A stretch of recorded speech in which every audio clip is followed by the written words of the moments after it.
Let's explore the fact that rest isn't lazy. So when you are a perfectionist, you want to get everything done, you want to overachieve, you want everything to be perfect. Sound familiar? You want all of the chores done, you want all your work things done to the highest standard, but you've also got life thrown into the mix. So those things sometimes just aren't possible, that we can't do it all.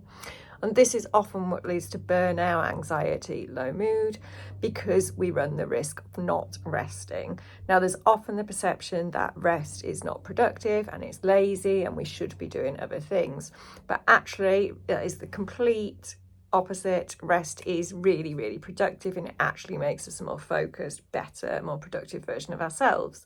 Because what happens during rest is that your brain accesses what we call the default mode network.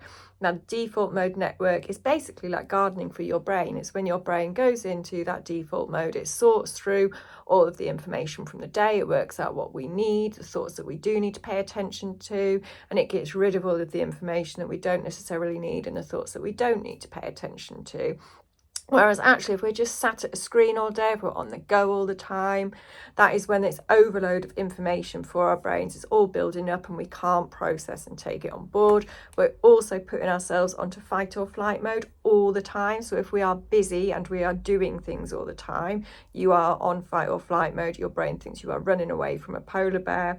When you're running away from a polar bear, the stress hormones build up. This is what leads to poor sleep, low confidence, low mood, anxiety, physical related symptoms as a result. So please do not underestimate the power of even just resting for 5 minutes, building in breaks into your day, taking a lunch break, taking a little walk at lunch. It's a great way for your brain to go into that default mode network and process everything and sort everything out. So if you are a perfectionist like I am, then remember that you do have to stop sometimes in order for your work to actually be better and to be the best version of yourself.